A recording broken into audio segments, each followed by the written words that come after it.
this break. You're watching the NFL on EA Sports. 8 yards the tally on that first down run. Here's 2nd and 2. Now the handoff comes to Gordon. And he'll get it into enemy territory just across midfield at the 49. Now the Broncos are going to call the first of their timeouts as they get it with under a minute to go now in the football game. So following the run by Gordon, here's 1st and 10.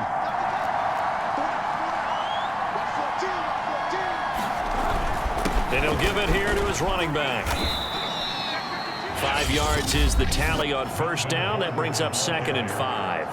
Now another timeout called for by the offense as they get the stoppage with a little over 50 seconds left to go in the game.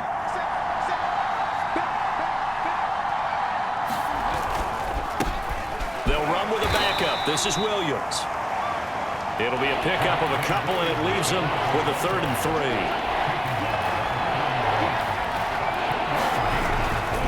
They run it again with Williams. Williams is going to have the first down and a little more. And all the way down to the 25-yard line.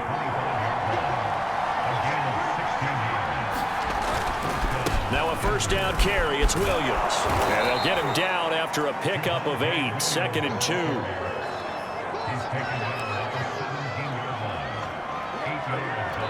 And the stadium clock says 0, but the one on your screen is the one that matters, and the officials say yes, it's a timeout with 1 second left to go and a field goal try forthcoming to potentially send us to overtime. Now Brandon McManus for the Bronco field goal. With 1 second to go, this to send us to overtime. And the kick is good, so they avoid the shutout. But still a tough one to swallow here. They only post 3 points. And this game is... And here in overtime, if the team that receives the ball scores a touchdown, it's over. If they don't, we can still have some more football. That's exactly right. If they go down and kick a field goal, the other team gets a possession to either match it or score a touchdown to win the ball game. If both teams kick field goals, the next team to...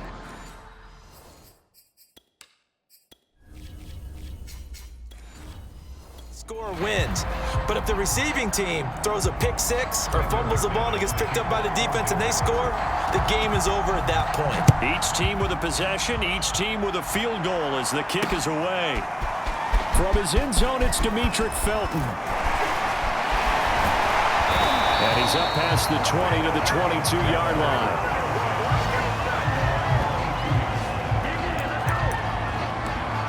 Second drive coming up here for Cleveland as they return to the field on offense. They control their own destiny here. They have the football in overtime. Obviously, a touchdown would win it. And I think teams around the league are still adjusting to the idea of going downfield, scoring a touchdown wins the game, because they were used to just going downfield and trying to get in field goal range to win a game. Still having to make that transition. Let's face it now, the ones who are doing it best know they need to go down, attack, put the ball in the end zone, and not leave it up to a field goal and give the other team a chance. As we said, they control their own destiny now. Going to give this time to the tailback. And he's going to pick up a first down here as that clock continues to run. 54 yards rushing for him now as he is just trying to will his guys to an overtime victory. His first carry of their second drive, pretty solid. And, of course, remember back to their first drive, really strong throughout that one. Not only is he getting good blocking up front, but how about his vision to find the holes? And he's seeing things before they even open and hurdle into them. Defense. In overtime, you have to be smarter than that. A personal foul just can't happen. Have to have poise.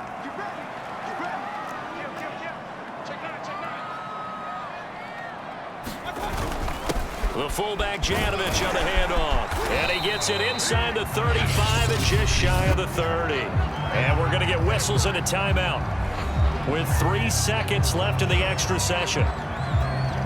From the 32 now, here's 1st and 10.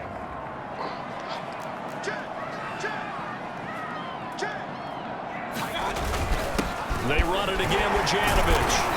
And he's going to take this one down to the 25. So the OT clock hits 0, and we're still not done. We'll switch sides and need at least one more OT to decide it after this.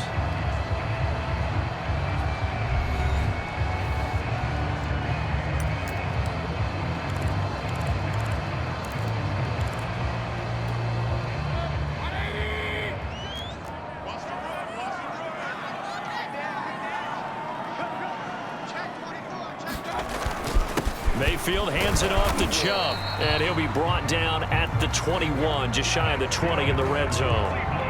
And I know you, with every carry, especially in overtime, you're just saying, if you're that ball carrier, hold on to the football. Hold on to it, protect it, but not necessarily settle it, because you're trying to get to the end zone. You're trying to end the game right here. I know the defensive guys poking, clawing, raking, trying to knock the ball free and protect their end zone. Yeah, like you alluded to, especially this part of the field. Watching that run takes me back to something a famous old coach once said. Any player he wants on his team, he wants him to be agile, mobile, and most definitely hostile. They'll run with Chubb. And from the 9, they get this to the 5-yard line. Now the timeout comes here in the waning seconds of this overtime, as we could be set up at long last for a potential game winner.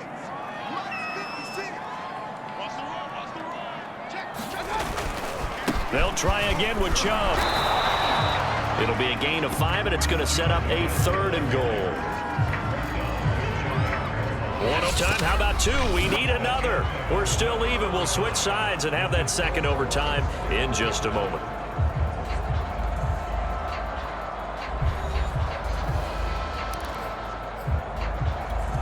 Another chance to maybe end it right here. This is 3rd and goal. Check, check, check, check.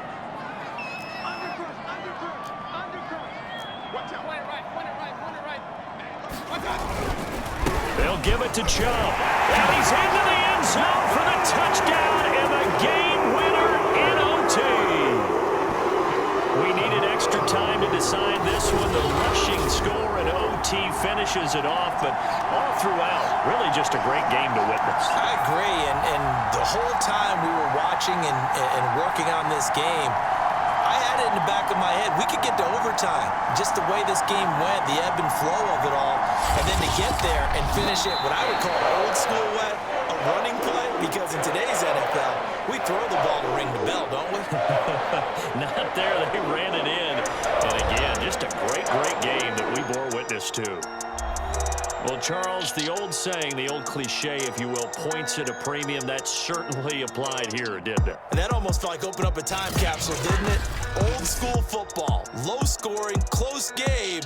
What a way to finish it up. You loved it, didn't you? You loved the defenses. I certainly did. Brought back the images of the game of old. So that'll do it for us. For my partner, Charles Davis, and all the hard-working men and women on our crew,